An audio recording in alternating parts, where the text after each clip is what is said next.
Hello good morning. मैं राज, इस YouTube channel math study with Raj पर दोस्तों हम लोग सीख रहे हैं सबसे पहले मैथ, और वो भी बिल्कुल ही आसानी तरीक़ों से। जो लोग मैथ से आशा छोड़ चुके हैं कि हमको मैथ नहीं आएगा, तो उनको डरने की अब ज़रूरत नहीं है। ये गलती आपकी नहीं थी। और हम लोग ज्योमेट्री में सबसे ज़्यादा डरते हैं। मैथ क्या है, मैथ में सब ज्योमेट्री जो है सबसे ज़्यादा लोग डरते हैं, इसीलिए सबसे पहले हम ज्योमेट्री लेके आए हैं। अगर जो इस वीडियो को आप सबसे पहली बार देख रहे हैं, तो मैं निवेदन करता हूं कि सबसे पहले ज्योमेट्री में आप लाइन एंड एंगल पार्ट 1 से पार्ट 5 तक बना हुआ है, यानी कि भाग 1 से भाग 5 तक बना हुआ है। आप पहले उसको देखिएगा तो थोड़ा ज़्यादा समझ में आएगा, नहीं तो आप डायरेक्ट ट्रायंगल देखिएगा तो समझ में नहीं आएगा, क्योंकि लाइन एंड एंगल का ही कुछ पार्ट इसमें मिलता जुलता होता है। इसलिए सबसे पहले आप लाइन एंड एंगल देखिए, उसके बाद ये ट्रायंगल का पार्ट 1 और पार्ट 2 देखिए, तो पार्ट 3 बहुत अच्छा समझ में आएगा। तो चलिए आज का लेसन स्टार्ट करते हैं। और हाँ, अगर जो चैनल को सब्सक्राइब नहीं किए हैं तो चैनल को सब्सक्राइब कर लीजिए, क्योंकि सब्सक्राइब करने से आपको फ़ायदा ये रहेगा कि आप कभी भी मैं वीडियो डालूंगा तो आपको नोटिफिकेशन जाएगा और वीडियो को आप समय से देख पाइएगा।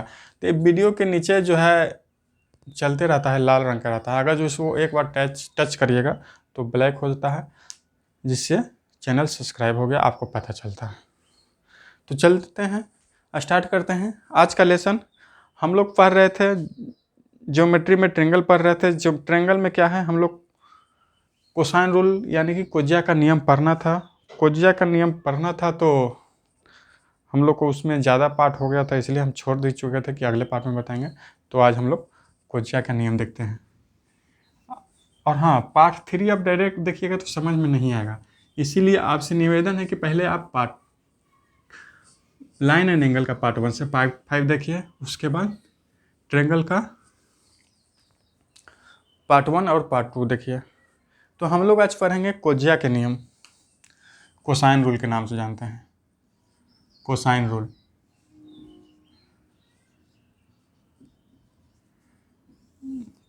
कोज्या के नियम देखिए, आप कोई भी बातों को नहीं जानते हैं तो वो आपके लिए हार्ड होगा, अगर जो जानते हैं तो वो आपके लिए बहुत ही आसान होगा। इसीलिए आप डरे नहीं, डट कर सामना करना है। कोज्या के नियम, कोसाइन रूल क्या है, इसमें क्या है, कॉस का थोड़ा सा, कॉस के कारण जो है इसका नाम जो है ना कोसाइन रूल क्यों हुआ, हम लोग थ्योरम जब इसको पूरा सोल्व कर लेंगे, देख लेंगे तो पता चल जाएगा। एक ट्रायंगल लेते हैं, एक ट्रायंगल लेते हैं, अपने पास एक ट्रायंगल आ गया, शीर्ष ए हो गया, शीर्ष बी हो गया। अब देखिए, ध्यान से देखिएगा तो समझ में आएगा, बिल्कुल ही आसान है। नहीं तो आप क्या है, आप स्किप करके देखिएगा तो समझ में नहीं आएगा, तो फिर आप कहिएगा कि समझ में नहीं आया, आप बोलते हैं कि आसान है। देखिए, एक लंब डाल दिए, ए से, शीर्ष ए से क्या कहिए, बीसी भुजा पे एक लंब डाला। क्या डाला, इसका नाम दे देते हैं ए डी, यानी कि आप यहाँ लिख लीजिए या छोड़ दीजिए, आपकी मर्जी है। ए डी जो है लंब है किस पे, बीसी पे।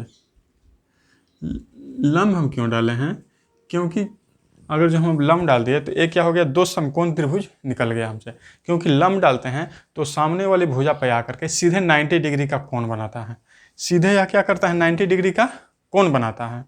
अब देखिए, त्रिभुज ए डी बी एक त्रिभुज हो गया, दूसरा हो गया ए डी सी।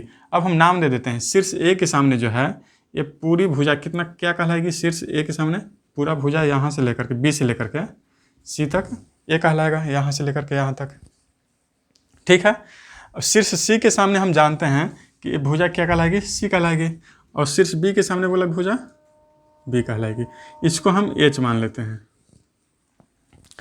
अब क्या करते हैं, दो त्रिभुज है, एक है त्रिभुज ए डी बी और एक है त्रिभुज ए डी सी, और दोनों क्या है, दोनों 90 डिग्री है, एक 90 डिग्री इधर 90 डिग्री इधर, तो दो समकोण त्रिभुज है। और दो समकोण त्रिभुज में क्या करना है हमको, अभी हम मान लेते हैं कि यहाँ से लेकर के यहाँ तक हमको ए मालूम है, लेकिन हमको मालूम नहीं है कि यहाँ से ए से डी तक कितना है, डी से सी तक कितना है, नहीं ना मालूम है। तो क्या करेंगे, एगो इसको एक्स मान लेंगे, चाहे तो इसको एक्स मान लेंगे, किसी को एगो मान लेंगे एक्स।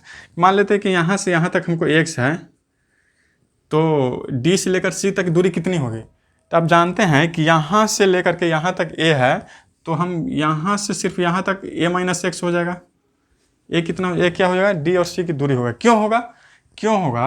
आप अगर जो इस तरह से अगर जो फाइंड आउट करना है कि पूरा 10 है, पूरा यहाँ से लेकर के बी से लेकर के सी यहाँ तक 10 है, और बीच में दे दिया है कि बीच में अगर जो 5 है, यहाँ से 5 है, तब फाइंड आउट कर सकते हैं क्या?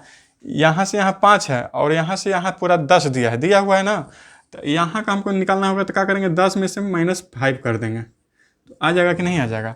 हम वही बात यहाँ किए हैं। ये पूरा भुजा ए है और यहाँ मान ले कि माना कि बी डी जो है एक्स है, तो पूरे में से पूरा ए था यहाँ से, तो पूरे में से हम क्या करिए? इसको घटा दिए। यहाँ वही है चीज़, पूरा 10 था तो 10 में से घटा देंगे, 10 - 5, जो 5 आएगा उस तरफ का वैल्यू आएगा। तो आपको डिजिट में थोड़ा जल्दी समझ में आता है, इसलिए मैं थोड़ा डिजिट भी आपको बताते हुए चलता हूँ ताकि आपको आराम से समझ में आ जाए। अब हम क्या करेंगे? एक आप पाइथागोरस प्रमेय का नाम जानते होंगे। पाइथागोरस प्रमेय क्या था कि कर्ण का स्क्वायर जो है, कर्ण स्क्वायर बराबर होता है लंब स्क्वायर कहिए या तो आधार स्क्वायर कहिए, लंब स्क्वायर प्लस आधार स्क्वायर, आप कुछ भी कर सकते हैं, आधार स्क्वायर प्लस लंब स्क्वायर या लंब, इसको इस तरफ लिखिए चाहे इसको इस तरफ लिखिए, कोई फर्क नहीं पड़ता है, कंफ्यूज नहीं होना है।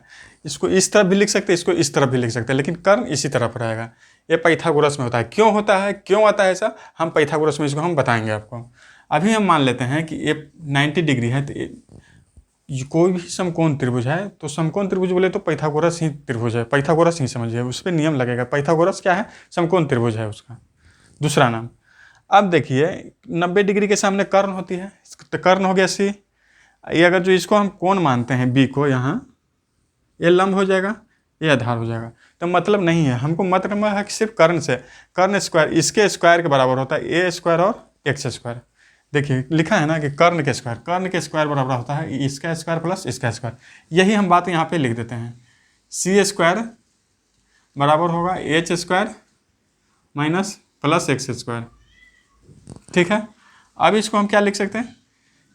हमको क्या करेंगे? एच स्क्वायर का वैल्यू निकालेंगे, क्योंकि एच जो है दोनों में है, त्रिभुज ए डी बी में भी है और ए डी सी में है, इसलिए हम एच का वैल्यू निकाल लेंगे। एच का वैल्यू निकालने के लिए क्या होगा? तो एच इस तरफ आएगा और सी इस तरफ जाएगा, तो एच बराबर क्या हो जाएगा? एच स्क्वायर बराबर क्या हो जाएगा? X square minus C square, sorry देखिए क्या करेंगे, अगर जो सी स्क्वायर है तो इस तरफ आएगा तो माइनस एक्स स्क्वायर होगा बराबर एच स्क्वायर होगा। ठीक है, तो अगर जो इसको हम सीधा लिखेंगे तो एच स्क्वायर बराबर लिख सकते हैं सी स्क्वायर माइनस एक्स स्क्वायर। ये इसको हम मान लेते हैं इक्वेशन फर्स्ट। ठीक है, कर्ण स्क्वायर बराबर हो गया क्या हो गया? एच बराबर हो जाएगा सी स्क्वायर माइनस एक्स स्क्वायर। ठीक है, एच का वैल्यू एक निकल गया, एक मेरा वैल्यू निकल गया, यानी कि त्रिभुज ए डी बी का वैल्यू हमको निकल गया। अब त्रिभुज ए डी सी का वैल्यू निकालना है हमको, इसमें हम एच का वैल्यू निकालना है। तो क्या करेंगे? त्रिभुज ए डी सी, ये वैल्यू हम निकाले किस में थे? त्रिभुज ए डी बी में। ये किस में है? त्रिभुज ए डी बी में है। ठीक है, अब हम निकालेंगे त्रिभुज ए डी सी में, त्रिभुज ए डी सी में यहाँ भी क्या होगा? 90 डिग्री के सामने कर्ण होगा, कर्ण क्या है? बी है, तो बी स्क्वायर बराबर हो जाएगा एच स्क्वायर प्लस ए माइनस एक्स स्क्वायर। हम वही लिख लेते, वही बात लिखेंगे यहाँ, क्या हो जाएगा? एच स्क्वायर बी स्क्वायर बराबर हो जाएगा एच स्क्वायर प्लस ए माइनस एक्स के होल स्क्वायर। ठीक है, अब इसको सोल्व करेंगे तो क्या होगा? बी स्क्वायर माइन, देखिए एच स्क्वायर को उस तरफ छोड़ेंगे और ए और पूरा उठा करके इस तरफ लाएंगे, तो इस तरफ प्लस में है तो इस तरफ क्या आएगा? माइनस में आ जाएगा, तो ए माइनस एक्स स्क्वायर हो जाएगा। ठीक है, बराबर क्या होगा? एच स्क्वायर, यानी कि हम इस तरफ से हम लिख सकते हैं कि एच स्क्वायर बराबर सर बी स्क्वायर माइनस ए माइनस एक्स स्क्वायर। इसको उलट के भी लिख सकते हैं, कोई दिक्कत नहीं है, क्योंकि उलट के लिखने में कोई दिक्कत नहीं है। इसको इस तरफ लिखिए या तो इसको इस तरफ लिखिए, क्योंकि दोनों क्या है? इक्वल है। अब क्या करेंगे? करना कुछ नहीं है, अब उसका जो आप होल निकालने के लिए आप जानते होंगे कि ए माइनस एक्स का होल स्क्वायर क्या होगा? या तो इसको ए माइनस एक्स है और एक ए माइनस एक्स को 2 बार गुना कर दिए, तो अगर जो बीजगणित में जानते होंगे तो हो जाएगा, नहीं जानते हैं तो कोई बात नहीं, बीजगणित हम जब सिखाएंगे ना तब आपको पूरा समझ में आ जाएगा। अगर जो जानते हैं तो और अच्छी बात है। तो एच स्क्वायर बराबर हो जाएगा बी स्क्वायर माइनस, इसको देखिए ए स्क्वायर हो जाएगा प्लस बी स्क्वायर हो जाएगा माइनस 2a x हो जाएगा। अब हम क्या करेंगे, कोष्ट हटाएंगे तो सबका चिन्ह जो है चेंज हो जाएगा। एच स्क्वायर बी स्क्वायर, ये प्लस यहाँ छुपा हुआ रहता है आप जानते हैं, तो प्लस ए स्क्वायर है तो यहाँ minus A square minus X square plus 2ax। ये क्या हो गया, इक्वेशन सेकंड हो गया। हमको इक्वेशन फर्स्ट आ गया, इक्वेशन सेकंड आ गया, दो इक्वेशन हम निकाल लिए। अब दोनों इक्वेशन क्या है, एच स्क्वायर बराबर है, ये दोनों ये भी क्या है एच स्क्वायर के बराबर, दोनों एच स्क्वायर का वैल्यू है। दोनों इक्वेशन में एच स्क्वायर का वैल्यू है तो यहाँ हम लिख सकते हैं ना कि देखिए यहाँ हम लिख सकते हैं, इसको हम फिगर को थोड़ा ऊपर बना देते हैं ताकि आपको नीचे दिखाई दे।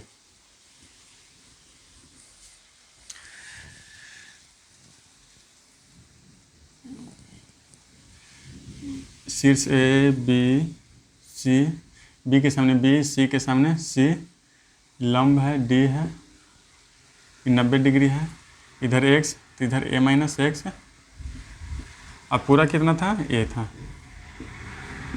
ठीक है। अब क्या है, एच स्क्वायर और एच स्क्वायर दोनों हम यहाँ बराबर रख देते हैं, यानी कि एच स्क्वायर बराबर एच स्क्वायर लिख देते हैं, ठीक है ना। तो एच स्क्वायर बराबर क्या है यहाँ, सी स्क्वायर माइनस एक्स स्क्वायर बराबर क्या, ई एच स्क्वायर बराबर दूसरा सेकंड में क्या आया है, B square minus A square, B square minus A square minus X square plus 2ax। अब करना क्या है, देखिए माइनस एक्स स्क्वायर अगर जो इस तरफ लाएंगे तो दोनों घट जाएगा, या तो आप इक्वल के दोनों तरफ है तो इसको हम डायरेक्ट काट भी सकते हैं, कोई दिक्कत नहीं। अब सी स्क्वायर बराबर बच जाएगा कितना, सी स्क्वायर बराबर बच जाएगा B square minus A square plus 2ax। अब क्या है, हमको x को हटाना है, x को हटाना है। क्या इसमें करें कि x जो है हमको हटा दे, क्योंकि हमको क्या मतलब है, ए बी सी है, क्योंकि कोसाइन रूल हम जानते हैं ना कि ए बी सी में था, हमको x को क्या करना है, यहाँ से हटा देना है। तो x को हटाने के लिए क्या करना है, बहुत ही आसान है। देखिए x ये यहाँ पे है दिख रहा है, इसको हटाना है तो हम कैसे हटा सकते हैं, h यहाँ छूट गया ना, ये h है। देखिए यहाँ अगर जो ये कोण का मान है तो ये कोण क्या है, x और c का रिलेशन हम निकाल सकते हैं इस कोण के कारण। तो x और c का रिलेशन कब निकलेगा, x और c का रिलेशन कब निकलेगा, जब हम जानते हैं कि ये आधार है, c जो है कर्ण है, तो आधार बटे कर्ण कहाँ कौन रूल में आता है कि आधार बटे कर्ण करेंगे तो हो जाएगा। तो कौन सा रूल वैसा होता है, तो वो जानते हैं हम कि कॉस का जो है ना, कॉस क्या है, कॉस जो है आधार बटे कर्ण होता है, आधार बटे कर्ण होता है, यानी कि b/h होता है। तो कॉस क्या है, b/h होता है।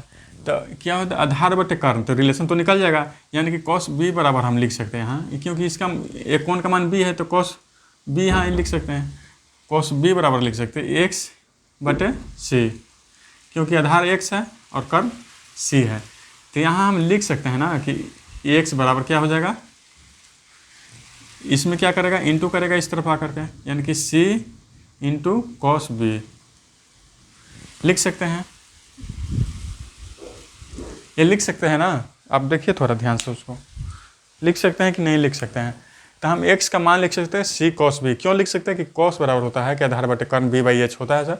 तो cos b का अगर जो यहाँ से हम ये कौन से रिलेशन निकालते हैं x और c का, तो x/c हो जाएगा, और x/c हो जाएगा तो क्या होगा, x का मान जो है यहाँ आके c इंटू करेगा तो c cos b हो जाएगा, x का मान c cos b हो जाएगा। तो यहाँ x का मान क्या कर देंगे, c cos b, तो यहाँ c स्क्वायर बराबर b square minus A square plus 2a, x का वैल्यू कितना है, x को हम यहाँ हटा रहे हैं, x का वैल्यू डाल देते हैं c cos b। अब क्या करते हैं, c स्क्वायर इस तरफ b स्क्वायर प्लस में है तो इस तरफ हम लेके आएंगे तो माइनस में हो जाएगा, b स्क्वायर माइनस में प्लस ए ऊपर टी क्या है इस तरफ है, ए स्क्वायर माइनस में है तो इस तरफ लाएंगे तो प्लस में, equal to A C cos B. देखिए ए प्लस में बी स्क्वायर था तो हम इक्वल के इस तरफ लाए तो माइनस में हो जाएगा, इस तरफ माइनस में था इस तरफ आएगा तो प्लस में हो जाएगा। उस तरफ हम छोड़ देते हैं 2ac cos b को हम उस तरफ छोड़ देते हैं। तो उस तरफ छोड़ने से फ़ायदा क्या है कि अब देखिए क्या करते हैं,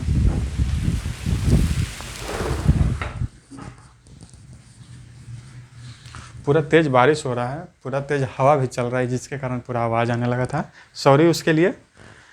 सी square minus B square plus A square बराबर 2ac। अब क्या करेंगे, कॉस बी को हम उस तरफ रहने देंगे और 2ac को इस तरफ लाएंगे। तो 2ac को इस तरफ लाएंगे तो क्या हो जाएगा, उस तरफ एक गुना कर रहा है तो इस तरफ क्या हो जाएगा, उल्टा हो जाएगा, भाग नीचे आ जाएगा, भाग देगा। C square minus B square plus A square 2ac बराबर हो जाएगा कॉस बी, कॉस बी। अब आप बताइए कि कॉस बी जो है, कॉस बी बराबर क्या हो गया, C square minus B square plus A square. हम इसको सीधा भी लिख सकते हैं, A square plus C square minus B square बचे 2ac। सिर्फ क्या है, इस तरफ उस तरफ हम कर सकते हैं, लेकिन जो चिन्ह है वही का रहेगा, मैथ का रूल है, जो चिन्ह है वही का रहेगा। तो हम इसको सीधा भी हम यहाँ लिख सकते हैं कि सर आ गया हमको कि कॉस बी जो है, कहाँ लिख दें,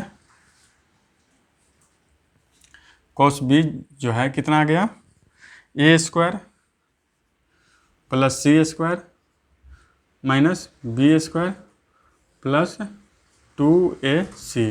ये क्या हो जाएगा, एक्स कॉस बी का ए आ गया। देखिए यही है ना, कॉस बी बराबर A square plus C square minus B square 2ac। ये हो गया कॉस का रूल, कॉस बी का रूल। अब आप ये जानते हैं कि एक कॉस बी का रूल है, कॉस बी बराबर इतना है। अब इसको हम हटाते हैं, आप अगर जो लिखना चाहे तो लिख लीजिए, या स्क्रीनशॉट करना है तो स्क्रीनशॉट कर लीजिए। अब हम इस सब को हटाते हैं, इस सब को हमको ज़रूरत नहीं है।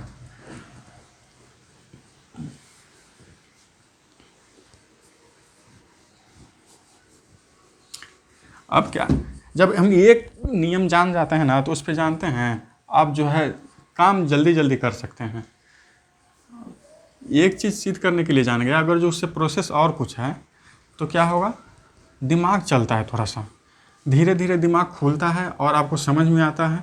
और आपको पढ़ने, जब दिमाग खुलेगा, जब समझ में आएगा तो आपको जो है ना पढ़ने में फिर मन लगेगा, इंटरेस्ट लगेगा कि नहीं अब बोरिंग नहीं लग रहा है, अब पढ़ने में मन लगेगा। और नहीं पता चलेगा ना तो वही पढ़ने में मन नहीं लगता है। अब देखिए कॉस बी बराबर क्या आ गया, हम जानते हैं, यहाँ लिख देते हैं। कॉस बी क्या हो गया, A square plus C square minus B square 2ac। ये तो हो गया कॉस बी का। तो अब आप हमको ये बताइए कि कॉस बी बराबर, कॉस बी यानी कि कौन ई है, कौन बी हम ले रहे हैं, कौन बी ले रहे हैं, तो A square plus C square क्या है, ये पूरा भुजा का स्क्वायर ए है, ए पूरा भुजा का स्क्वायर सी स्क्वायर, यानी कि दो संगत भुजा, जहाँ से बिंदु से दोनों संगत भुजा जो है वो दोनों का स्क्वायर, जो भी कौन लीजिए, कौन बी, तो ये दोनों का स्क्वायर क्या है, प्लस में है ना, ए स्क्वायर प्लस सी स्क्वायर। इसके सामने वाला दूर वाला भुजा जो है वो माइनस में है, माइनस बी स्क्वायर। और नीचे कौन है, ये जो सामने वाला जस्ट जो नज़दीक वाला है ए और सी है ना, ए और सी। इसको हम इस तरफ से यहाँ लिखते हैं कि अगर जो, समझिए बात को, ए बी सी है, थोड़ा सा और छोटा ज़्यादा बन गया। अगर जो हम त्रिभुज यहाँ बना लेते हैं, अगर जो शीर्ष ए है, शीर्ष बी है, शीर्ष सी है, और ये क्या हो गया, ए भुजा हो गया, बी भुजा हो गया और सी भुजा हो गया। अब हम जानते हैं कि सर एक कॉस बी हम लिए हैं, तो ये क्या हो गया, ए स्क्वायर यहाँ का, सी स्क्वायर यहाँ का, यानी कि दोनों नज़दीक वाला, यानी कि बी स्क्वायर से जो पॉइंट दोनों निकल के चला ना, दो रेखा, उसी का प्लस में है, और इसके दूर वाला जो है बी जो है माइनस में है। नीचे क्या हो गया 2ac, यानी कि दो गुना हो गया कितना, ए और सी का, ये नज़दीक वाला क्या। इसीलिए हम कॉस बी का लिखे तो इस तरफ ले, लेकिन कॉस सी का लिखेंगे तो क्या लिखेंगे, लिख लेते हैं उसका भी, कॉस सी का क्या लिखेंगे, तो कॉस सी का क्या लिखेंगे। अब नज़दीक वाला कौन है, ए भुजा है और ए भुजा है, तो दोनों का स्क्वायर प्लस में ए स्क्वायर प्लस बी स्क्वायर लिख लेते हैं, A square plus B square. और इसके दूर वाला भुजा कौन है, सी है, तो माइनस हो जाएगा दूर वाला भुजा। और नीचे कौन रहेगा, नज़दीक वाला 2ab। ठीक है, अब हमको cos a का मान लिखना पड़ेगा कि नहीं, ये इसका रिलेशन हमको बताइए, cos a का मान बताइए, या cos a का क्या होगा। cos a का क्या हो जाएगा, नज़दीक वाला सी स्क्वायर प्लस बी स्क्वायर, या B square plus C square, दोनों का प्लस होगा नज़दीक वाला का, यानी कि B square plus C square. और दूर वाला का क्या होगा, माइनस होगा, तो माइनस ए स्क्वायर। नीचे में क्या होगा, नज़दीक वाला जो है, जो बी और सी, 2bc। ये हो गया cos b, cos c और cos c का। अब इसका काम क्या है सर, ज़रूरत क्या है इसका, तो अब ये सब कहानी पूरा मिटाते हैं हम, ये सब ज़रूरत नहीं है।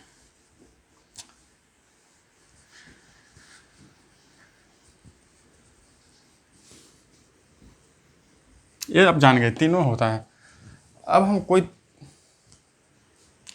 एक त्रिकोणमिति का है, ट्रिग्नोमेट्री का क्या है, ट्रिग्नोमेट्री में क्या है कि ये 4 क्वाड्रेंट होते हैं, फर्स्ट क्वाड्रेंट बोल के, सेकंड क्वाड्रेंट बोल के, ये हो गया फर्स्ट क्वाड्रेंट, ये हो गया सेकंड क्वाड्रेंट, ये हो गया थर्ड क्वाड्रेंट, ये सेकंड क्वाड्रेंट होता है। ठीक है, थर्ड हो गया, ये फोर्थ क्वाड्रेंट हो गया। अब हमको हमको ये बताइए कि फर्स्ट क्वाड्रेंट में जो है, अगर जो थोड़ा बहुत भी त्रिकोणमिति जानते हैं, तो फर्स्ट क्वाड्रेंट में पूरा जो है पॉजिटिव होता है।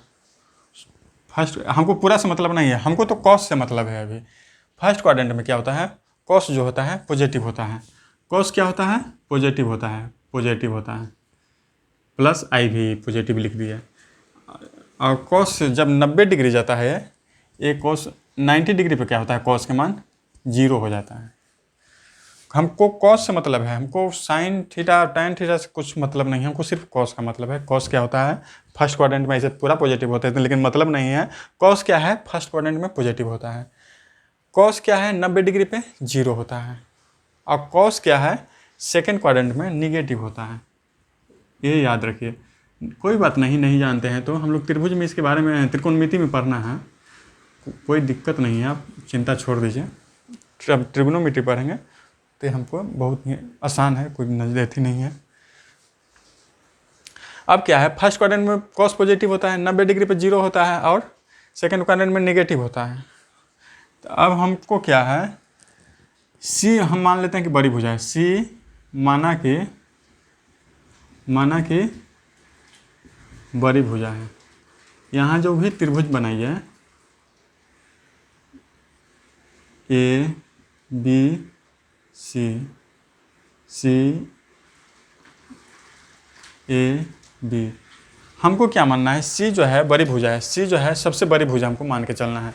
सी जो है हमको सबसे बड़ी भुजा मान के चलना है, सी बड़ी भुजा है।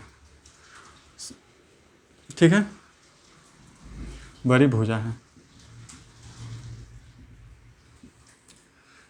तो हमको रूल क्या लगाना है, अब रूल तो कहता है कि कॉस जो होता है, हम क्या लिए हैं, सी लिए हैं कि सी माना है इसकी सबसे बड़ी भुजा है, तो सी का मान चलेंगे। तो कॉस सी बराबर क्या होता है हम जानते हैं, कॉस सी बराबर क्या होता है, A square plus B square minus C square बटे 2ab। A square plus B square minus C square बटे 2ab। अब ये 2ab कहाँ से आया, आपको तो पूछने की ज़रूरत नहीं है, आपको सब पता है कहाँ से आया। अब हमको ये बताइए कि फर्स्ट क्वाड्रेंट में होता है कॉस का मान पॉजिटिव होता है, तो क्या होता है, कॉस का मान पॉजिटिव हम रखते हैं। कॉस का मतलब पॉजिटिव का मान रखने का क्या मतलब है, पॉजिटिव बोले तो क्या होता है, 0 से कभी भी बड़ा रहेगा। पॉजिटिव बोले तो 0 से बड़ा रहेगा, नेगेटिव बोले तो 0 से छोटा रहेगा, है ना। तो क्या करेंगे, A square plus B square minus C square greater than 0, greater than 0। क्यों 0 होगा, क्योंकि पॉजिटिव है, पॉजिटिव करने के लिए जी से 12 रखेंगे। और नीचे 2ab से हमको कोई लेना देना नहीं है, नीचे 2ab से क्यों लेना देना नहीं है, क्योंकि आप जानते हैं कि ये 2ab जो है, ए और बी क्या है, ए और बी क्या है, भुजाएं हैं, त्रिभुज की भुजाएं हैं, और त्रिभुज की भुजाएं कभी भी नेगेटिव में नहीं रहता है, वो हमेशा पॉजिटिव में ही रहता है। तो हमको इससे कोई मतलब नहीं है, मतलब क्या है, ऊपर वाले से मतलब है, A square B square minus C square greater than 0, यानी कि 0 से बड़ा तो पॉजिटिव, 0 से छोटा बोले तो नेगेटिव, माइनस में चला जाएगा। तो क्या अब इसको इस तरह भी हम लिख सकते हैं कि A square plus B square greater than 0। अगर जो ऐसा स्थिति है, 0 कह रहे हैं, सी स्क्वायर, अगर जो ऐसा स्थिति है A square plus B square greater than C square, ऐसा स्थिति है, तो ये किस एंगल में बन रहा था पॉजिटिव, हमको लेके बनाए। ये कौन सा एंगल चल रहा है, 90 डिग्री से छोटा में चल रहा है ना, 90 डिग्री पे भी नहीं चल रहा है, 90 डिग्री से छोटा में चल रहा है। और जब 90 डिग्री से छोटा में चल रहा है तो 90 डिग्री से कम कौन हो उसे क्या कहते हैं, तो न्यूनकोण त्रिभुज कहते हैं। न्यूनकोण यानी कि एक्यूट एंगल ट्रायंगल कहते हैं। यानी कि ये जो शर्त जहाँ आएगा, ये शर्त जहाँ भी आएगा वो क्या कहलाएगा, एक्यूट एंगल कहलाएगा। ठीक है, एक्यूट एंगल ट्रायंगल। ये फर्स्ट हो गया, निकल गया फर्स्ट। अब देखते हैं अगला। अब कॉस सी क्या है, A square plus B square minus C square बटा 2ab। अब हमको ये बताइए, अब क्या है, नीचे जो है ना लिखने में थोड़ा नहीं बनता है ना, उल्टा पुल्टा थोड़ा लिखा जाता है, थोड़ा लाइनिंग में नहीं आता है, इसलिए क्या करते हैं यहाँ सब इसको हटाते हैं, यहाँ इस तरफ आते हैं, इसको मिटाते हैं, क्योंकि इसको ज़रूरत नहीं है मेरा, हमको। आप लिख लिए थे ना, इसको ज़रूरत नहीं है। अब क्या है, A square cos C, A square plus B square minus C square बटे 2ab। ठीक है, अब क्या करना है हमको, कॉस का मान 90 डिग्री पे करना है। तो कॉस के मान 90 डिग्री पे क्या होता है, 0 हो जाता है। तो अगर जो ये 0 हो जाएगा तो क्या हो जाएगा, मान लेते हैं A square plus B square minus C square 2ab। अगर जो 0 से ये गुना होगा इस तरफ आके 2ab, यानी कि यहाँ 0 करते हैं, इसको अगर जो मल्टीप्लिकेशन करते हैं तो ये 2ab भी आके 0 हो जाएगा। तो कोई मतलब नहीं है, इसको 0 से कुछ में भी गुना करिए तो 0 हो जाएगा। यानी कि कह सकते हैं, लिख सकते हैं कि A square plus B square minus C square बराबर 0 है। या इसको इस तरफ भी लिख सकते हैं कि A square plus B square बराबर सी स्क्वायर। ये रूल जहाँ भी आ जाए, ए स्क्वायर प्लस बी स्क्वायर बराबर सी स्क्वायर, इसको हम कहते हैं समकोण त्रिभुज। समकोण यानी कि राइट एंगल ट्रायंगल। ठीक है, अब तीसरा क्या कहता है, cos C A square plus B square minus C square 2ab। अब कॉस सी जो है 90 डिग्री से क्या होता है, इधर आता है तो निगेटिव होता है। निगेटिव का मतलब है ऊपर वाला निगेटिव होता है, क्योंकि नीचे वाला से तो हमको कोई मतलब नहीं है, नीचे वाला से हमको कोई मतलब नहीं है, क्योंकि 2ab क्या है, ए 2ab नीचे वाला क्या है, त्रिभुज की भुजाएं हैं, त्रिभुज की भुजाएं हमको क्या है, निगेटिव में नहीं रहेगा। तो A square plus B square, ऊपर वाला नेगेटिव करेंगे तो इसका मतलब क्या है, सी स्क्वायर है लेस देन 0, और इसको लेस देन 0 इसको इस तरफ से लिखेंगे तो A square plus B square minus C square, 0 को हम हटा के इस तो सी को इस तरफ ले जाएंगे तो लेस देन सी स्क्वायर। यानी कि इसका मतलब क्या है कि A square plus B square less than C square होगा। ये रूल जहाँ आएगा, ऐसा स्थिति जहाँ होगा, वो क्या कहलाएगा, obtuse angle triangle. Obtuse angle triangle. तो आप सभी नियमों, तीनों नियमों को जान गए हैं कि समकोण कब कहलाएगा, और अधिक कोण कब कहलाएगा, और राइट एंगल कब कहलाएगा, अधिक कोण त्रिभुज। इसके पहले हम लोग पढ़े थे, जो समझ में नहीं आया होगा, अभी हम देखेंगे वो बहुत ही अच्छा समझ में आएगा। कैसे आएगा समझ में, इसको हम अब मिटाते हैं।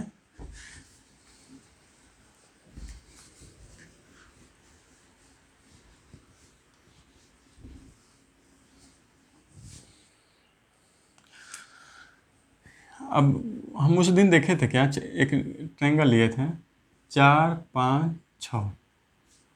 अब हम कहे थे कि 4 5 6 इस फॉर्म में दे दें, आपको पूछा जाए कि अधिक न्यूनकोण है कि समकोण है, कैसे पता चलेगा? अगर जो इस तरफ का ट्रायंगल दे दे आपको, अब पूछ दिया कि आपको बताइए कि समकोण है कि न्यूनकोण है। ए बी सी 4 5 6 यही दिए थे ना क्वेश्चन। अब पूछ दिएगा कि आपको न्यूनकोण है कि समकोण है कि अधिक कोण है, क्या है, तो कैसे बताइएगा? ऐसे तो जान रहे हैं कि 4 5 6 भुजा जो है एक समान नहीं होता, विषमबाहु है, हैं स्केलिन है। लेकिन हम तो अब पूछ रहा है कि समकोण है कि न्यूनकोण है कि अधिक कोण है, तो कैसे ज्ञात करेंगे? सबसे बड़ी भुजा को हम सी मानेंगे, सबसे बड़ा इसमें कौन है? सी है, तो सी को हम क्या मानेंगे? सबसे बड़ी भुजा मानेंगे, सबसे बड़ी भुजा को सी मानेंगे। तो सी बराबर क्या हो जाएगा? 36, 6 का स्क्वायर करेंगे 36। अच्छा, दोनों को मतलब नहीं है, छोटा ये है दोनों में कैसे जैसे भी मान लीजिए। तो 4 चौको 16, इसका स्क्वायर करेंगे तो 16, और 5 का स्क्वायर करेंगे तो 25। 25 16 कितना हो जाता है? 41। इस तरफ है 36, इसी का स्क्वायर है ना, ये 6 का स्क्वायर है, ये 4 का स्क्वायर है, ये 5 का स्क्वायर है। अब बताइए 41 बड़ा है कि 36 बड़ा है? 41 क्या है? बड़ा है। तो अभी हम लोग पढ़े थे ना कि A square B square greater than C square है, तो सी से अगर जो बड़ा है तो क्या हो जाएगा? वो यही ना हो गया, A square plus B square greater than C square है, तो क्या हो जाएगा? वो एक्यूट एंगल हो जाएगा। ठीक है। अगर जो इसको हम हटा करके बढ़ा देते हैं, एक साथ कर देते हैं, तो क्या हो जाएगा? 4 का स्क्वायर प्लस 5 का स्क्वायर बराबर 7 का स्क्वायर। सी को हम बड़ी भुजा मान लेते हैं, तो 16 5 25 41 और ये 17 से 49, अब 12 ही हो गया। तो जब A square plus B square greater than less than C square से छोटा हो गया, तो इस स्थिति में ये अब अधिक कोण त्रिभुज हो गया। इसी तरह आप आराम से आप निकाल सकते हैं कि अधिक कोण क्या है, न्यून कोण क्या है, और वही कहता है कोसाइन रूल। तो आपको कैसा लगा? समझ में आया होगा। अगर जो एक बार में समझ में नहीं आए तो उसको 2 बार देखिए, 3 बार देखिए, बिल्कुल समझ में आएगा। ऐसा उसमें कुछ है ही नहीं कि जो समझ में नहीं होने वाला है। तो अगले पार्ट में मिलते हैं अब, और उसमें हम लोग कुछ क्वेश्चन आंसर करेंगे। किसका? रेखा एवं कोण तथा त्रिभुज, वो दोनों को मिला करके क्वेश्चन आंसर के देख लेंगे कुछ, कि कैसे थ्योरी को सेट करना है। उसके बाद हम लोग पाइथागोरस प्रमेय देखेंगे, थेल्स प्रमेय देखेंगे, मध्यबिंदु प्रमेय देखेंगे। अभी बहुत ट्रायंगल में बाकी है, अभी ट्रायंगल अभी चलेगा कम से कम 15 चैप्टर कम से कम चलेगा, 15 पार्ट में अभी कम से कम आएगा। तो आप हड़बड़ाइए नहीं, धीरे धीरे पढ़िए, और अब अच्छा पढ़िए और अच्छा कुछ करिए। ठीक है, मिलते हैं अगला लेसन में। थैंक यू, धन्यवाद।